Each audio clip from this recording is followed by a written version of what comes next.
PAN card update કરવાના નામે સુરતની મહિલા ફરિયાદીને કોલ કરી ₹5 લાખથી વધુની રકમ પડાવી લઈ એફડી સહિત પોતાના નામે ઇન્સ્ટન્ટ લોન મંજૂર કરાવી છેતરપિંડી આચરનાર આંતરરાજ્ય ગેંગને સુરત સાયબર ક્રાઇમ સેલ દ્વારા મુંબઈના ભિવંડી ખાતેથી ઝડપી પાડી સુરત સહિત ભારતભરના અલગ અલગ રાજ્યના કુલ 22 જેટલા ગુનાઓના ભેદ ઉકેલી કાઢવામાં આવ્યા છે.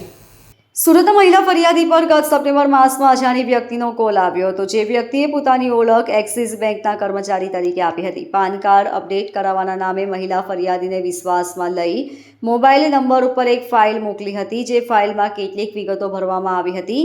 મહિલાએ પોતાનું તમામ વિગતો આ એપીકે ફાઇલમાં ભરી હતી. બેંક કર્મચારી તરીકેની ઓળખ આપનારા વ્યક્તિએ મહિલાના મોબાઈલ નંબર ઉપર આપેલા એક બાદ એક ઓટીપી પણ મેળવી લીધા હતા. જેવો ઓટીપી નંબર મેળવ્યો કે તુરંત જ મહિલાના બેંક એકાઉન્ટમાં રહેલા 5 લાખથી વધુની રકમ અન્ય ખાતામાં ટ્રાન્સફર થઈ ગઈ હતી. એટલું જ નહીં, પરંતુ મહિલાની બેંકમાં રહેલી ફિક્સ એફડી પણ તોડાવી નાખી હતી, જ્યારે ઇન્સ્ટન્ટ લોન પણ પોતાના નામે લઈ લીધી હતી. આમ છેતરપિંડીનો ભોગ બની મહિલાએ સુરત ક્રાઇમ બ્રાન્ચમાં ફરિયાદ આપી હતી, જે ફરિયાદના આધારે સુરત ક્રાઇમ બ્રાન્ચ દ્વારા ગુનો નોંધી તપાસ હાથ ધરવામાં આવી હતી.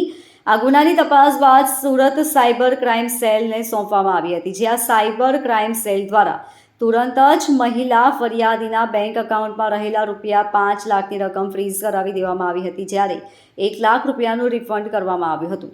આ ઉપરાંત આરોપીઓના બેંક એકાઉન્ટ અને વોલેટમાં રહેલા ₹3,88,000 જેટલી રકમ ફ્રીઝ કરાવી વધુ તપાસ શરૂ કરવામાં આવી હતી. સુરત સાયબર ક્રાઇમ સેલની તપાસમાં જાણવા મળ્યું હતું કે સાયબર ફ્રોડ કરતી આ ગેંગ મૂળ ઝારખંડના ગિરહીર ખાતેથી અપડેટ કરવામાં આવે છે, જેને લઈ સુરત ક્રાઇમ બ્રાન્ચ સેલની એક ટીમ ઝારખંડ જવા માટે રવાના થઈ હતી. જો કે ટીમ ઝારખંડ પહોંચે તે પહેલાં જ આ ગેંગને ગંધ આવી જતા તે ફરાર થઈ ગઈ હતી.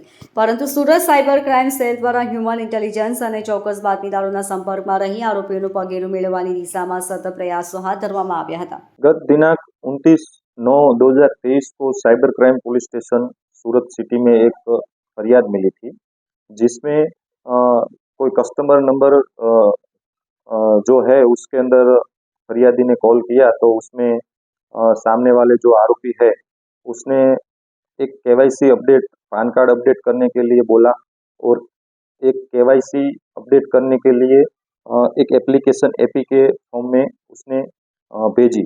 उसके अंदर ओटीपी आए और जो भी इंफॉर्मेशन फिलअप करनी थी वो फरियादी ने की. उस वजह से फरियादी के कुल 5 लाख से भी अधिक राशि का फ्रॉड हुआ था. उसके अंदर साइबर क्राइम पुलिस स्टेशन में महाराष्ट्र के भिवंडी खाते से 6 आरोपियों को गिरफ्त में लिया है. उसमें 5 आरोपी एजेड है और एक आरोपी नाबालिग है.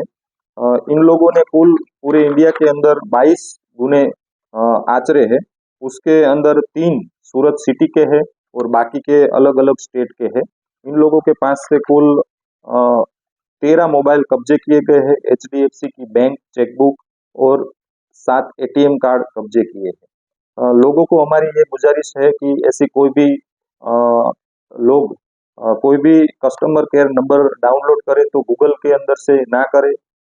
इसकी जो भी बैंक की है उसकी ऑफिशियल वेबसाइट है, उसके अंदर से ही ये कस्टमर केयर नंबर ले. और अगर ये कस्टमर केयर नंबर वाले लोग अपने को कोई एपीके फाइल डाउनलोड करने के लिए बोले, कोई ओटीपी देने के लिए बोले तो कभी ना दे. ये हमारी गुजारिश है. Bureau report LK star news, सूरत.